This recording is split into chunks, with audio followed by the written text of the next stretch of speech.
இப்போ நம்ம வீட்டு மரப்படி மசாலா ஐட்டம்லாம் நல்லா வறுத்து சுத்தமா நம்ம வீட்டுக்கு எப்படி செய்வோம் அதே மாதிரி நாங்க செஞ்சு எல்லாருக்கும் கொடுத்துட்டு இருக்கிறோம். நம்மளே வீட்டுல கெமிக்கல் எதுவுமே இல்லாம இயற்கையான ஒரு சோப்பு, ரெடிமேட் இட்லி மாவு. Without idli, there is no chutney.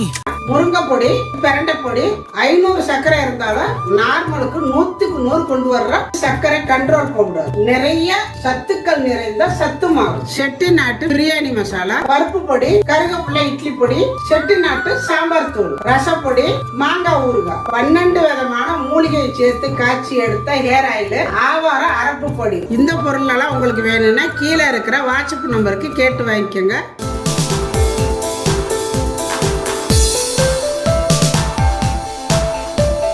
எல்லாருக்கும் வணக்கம். இப்போ தீபாவளி பக்கமாக வந்தாச்சு. நிறைய பேர் முறுக்கு செய்வீங்க. முறுக்கு வந்து எல்லாருமே செய்வோம். ஆனால் வந்து எங்கள் ஊரில் வந்து முறுக்கு ரொம்ப ஃபேமஸ்ஸு. அதாவது எங்கள் ஊரில் வந்து சுட்டு விற்பாங்க செட்டியாருங்க.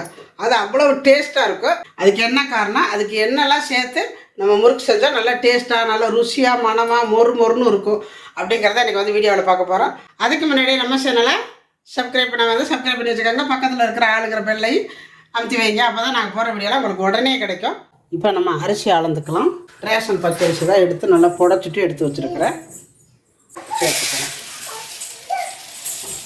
300 கிராம் எடுத்துருக்கிறேன். இப்போ இதை வந்து நல்லா ஒரு 2-3 தடவை நல்லா கழுவி ஒரு அரை மணி நேரம் நம்ம ஊற வச்சுக்கலாம். இப்போ நான் கழுவிக்கிட்டு காட்டுறேன். பார்த்திங்கன்னா 4 வாட்டி நல்லா கழுவி எடுத்துகிட்டு வந்துட்டு, ஏதாவது ஒரு நெல் இருந்தாலும் எடுத்துக்கோங்க. 1-2 நெல் இருக்கும் பார்த்துக்கோங்க. ரேஷன் அரிசியில் எப்போவுமே பச்சரிசியில் நெல் இருக்கும்.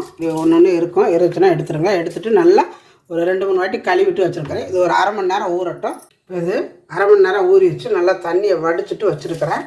10 நிமிஷம் வெயிலில் காய வச்சு நான் எடுக்க போகிறேன். நீங்கள் வெயிலில் காய வைக்கிறனாலும் காய வைக்கலாம், இல்லை நிலக்காய்ச்சலில் வேணுனாலும் போட்டுக்கலாம். எனக்கு நான் இப்போ வந்து உடனே அரைச்சி செய்ய போகிறேன். அதனால் வெயிலில் போட்டோம்னா 10 நிமிஷத்தில் காஞ்சிடும். இப்போ ஒரு காட்டன் துணியை விரிச்சிருக்கிறேன். அதில் கொட்டி காய விட்டுக்கலாம். அப்படியே ஒரு 10 நிமிஷம் காயட்டும். பச்சரிசி 300 கிராம் எடுத்துருந்தேன். அதுக்கு 150 கிராம் வெள்ளை உளுந்து எடுத்துருக்கிறேன். நல்லா ருசியாக இருக்குன்னு சொன்ன பார்த்தீங்களா. அதுக்கு பாசி பருப்பு ஒரு 50 கிராம் எடுத்துருக்கிறேன். நம்ம இந்த பாசி பருப்பு எடுக்கிறதுனால இந்த பாசி பருப்பு தான் அவ்வளவு டேஸ்ட் கொடுக்கும். அதாவது எல்லா முறுக்குமே வந்து நல்ல மொறுன்னு இருக்கும், ஆனாலும் நல்ல டேஸ்ட்டாக இருக்கும். ஒரு முறுக்கு நீங்கள் வாங்கி சாப்பிட்டு பாருங்களேன், அவ்வளோ ருசியாக இருக்குங்க.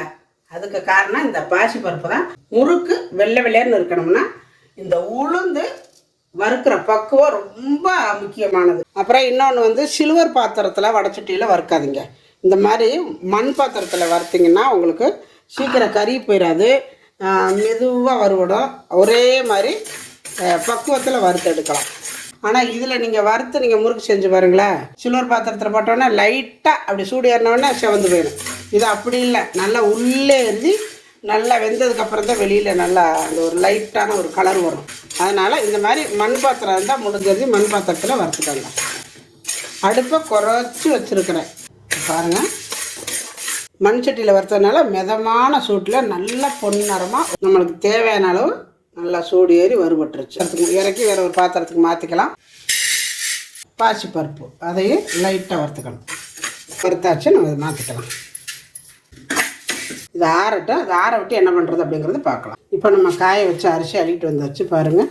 இந்த மாதிரி 10 நிமிஷம் தான் ஓரளவு தான் இந்த மாதிரி. இப்போ நம்ம அரைச்சிக்கலாம். இதை வந்து மிஷினில் தான் கொண்டு போய் அரைக்கணும். கம்மியாக இருக்கனால மிஷினில் அரைக்க மாட்டாங்க. நான் வந்து இங்கே வந்து சின்னதாக ஒரு மிக்சி டைப்பில் வாங்கியிருக்கிறேன். இதுதான் வாங்கியிருக்கிறேன். இது வந்து நான் ஏற்கனவே இப்போ வீடியோ போட்டிருக்கிறேன், ஆனால் அந்த வீடியோ வரல. இது நல்லாயிருக்கும். இது வந்து அரைக்கிறதுக்கு எல்லாமே அரைச்சிக்கலாம். நான் வந்து சத்து மாவு, அந்த இட்லி பொடி, கருவேப்பிலை பொடி, பிரண்டை பொடி எல்லாமே நம்ம வந்து மிக்சியில் அப்பப்போ அரைச்சி தான் நான் எல்லோரும் கொடுத்துட்ருந்தேன் சப்ஸ்கிரைபர் கேட்குறவங்களுக்கு.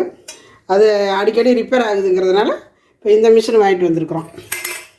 இது நல்லா அரையுது. அன்றைக்கி அரைச்சோம். சத்து மாவு செம்மையாக அரைப்பட்டுச்சு. உளுந்து பாசிப்பருப்பையும் போட்டு அரைச்சிக்கலாம். இது எப்படி யூஸ் பண்ணணும் அப்படிங்கிறத நான் ஃபுல்லாக வந்து வீடியோ எடுத்துருக்கிறேன். அதை நான் உங்களுக்கு போடுறேன். அதில் வந்து நீங்கள் தெளிவாக தெரிஞ்சுக்கோங்க. இது வந்து கம்மியாக போட்டோன்னா பாருங்கள் வெளியில் அடிக்குது.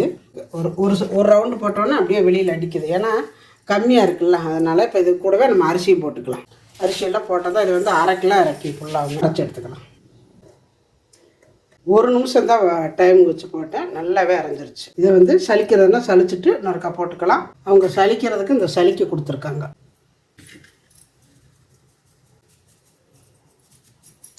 நல்லா அந்த மாதிரி கப்பி எடுத்தாச்சு.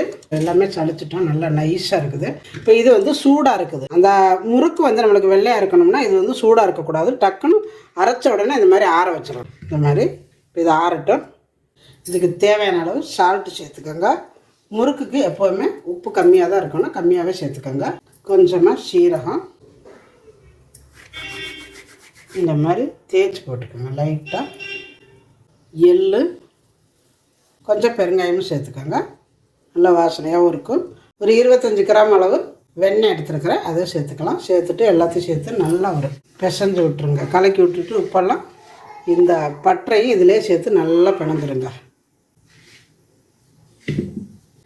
இப்போ எல்லாத்தையுமே நல்லா அந்த மாதிரி பிணைஞ்சாச்சு. பற்றெல்லாம் சேர்த்து பாருங்கள், இந்த மாதிரி பிணைஞ்சிட்டு சுடுதண்ணி வச்சுருக்கிறேன். இப்போ அதில் கொஞ்சம் கொஞ்சமாக ஊற்றி பிணைஞ்சிக்கலாம். நல்லா சூடாக இருக்கும், அதனால் கொஞ்சம் கொஞ்சமாக ஊற்றிட்டு ஒரு ஸ்பூன் போட்டு அப்படி கிண்டிக்கோங்க.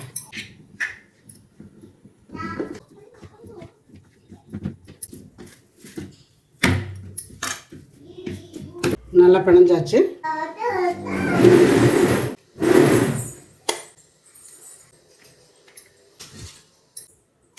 இப்படி போட்டோம்னா லைட்டாக மெதுவாக எழுந்திரிச்சு வரணும். போட்டோன்னா புல்லுன்னு மேலே வந்துச்சுன்னா, புஷ்ஷுன்னு மேலே வந்துச்சுன்னா எண்ணெய் ரொம்ப காஞ்சி போச்சுன்னா அர்த்தம். ஆனால் அப்படி போட்டிங்கன்னா முறுக்கு வந்து சீக்கிரம் செவந்து போயிடும். இந்த பாருங்கள், இது மெதுவாக எந்திரிச்சு வருது. இது கரெக்டான பதம்.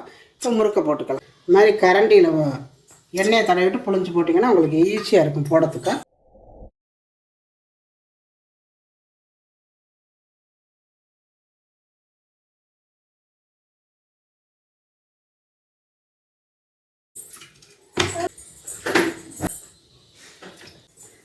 பாருங்கள், போடவே அப்படியே மேலே எழுந்திரிச்சு வருது.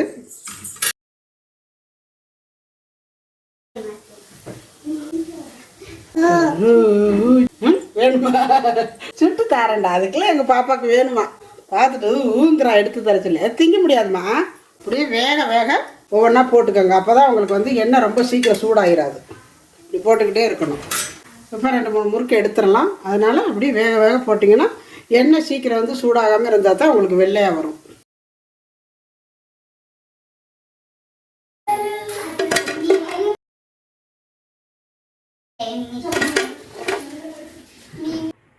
இப்போ நம்ம எல்லா முறுக்குமே சுற்றி எடுத்தாச்சு.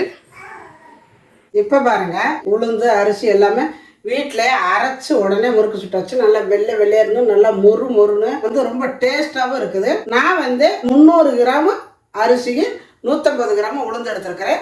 இதே வந்து நிறைய பேர் நீங்கள் கேட்பீங்க, நிறைய செய்யணும்னா எப்படின்னா, அதாவது 3 கிலோ அரிசிக்கு 1 கிலோ உளுந்து அந்த கணக்கில் எடுத்துக்கோங்க. 1.5 கிலோ எடுத்திங்கன்னா 1/2 கிலோ எடுத்துக்கோங்க உளுந்து. உங்களுக்கு பாசிப்பருப்பு இல்லை, உங்களுக்கு டேஸ்ட்டுக்கு தான் எவ்வளோ வேணாலும் அதில் சேர்த்துக்கலாம், ஒன்றும் பிரச்சனை இல்லை. 1.5 கிலோ எடுத்திங்கன்னா 100 கிராம் பாசிப்பருப்பு போட்டுக்கோங்க. நல்லா வறுத்துருங்க பாசிப்பருப்பை. ஏன்னா நீங்கள் ரெண்டாவது வந்து அளவு கேட்பீங்க, அம்மா நீங்கள் கொஞ்சமாக அளவு சொல்லியிருக்கிறீங்களா, நிறைய செய்யணும்னா எப்படின்னு கேட்பீங்க. அதுக்கு தான் நான் சொல்லியிருக்கிறேன். கண்டிப்பாக நீங்களும் இந்த தீபாவளிக்கு இதே மாதிரி நான் செஞ்ச அளவுகளில் செஞ்சு பாருங்கள். செஞ்சு பார்த்துட்டு எப்படி வந்துச்சு அப்படிங்கிறத எனக்கு கமெண்ட்டில் சொல்லுங்கள். இந்த வீடியோ பிடிச்சிருந்தா லைக் பண்ணுங்கள், ஷேர் பண்ணுங்கள், செட்டிநாடு சமையலுக்கு சப்ஸ்கிரைப் பண்ணுங்கள். நன்றி. வாழ்க வளமுடன்.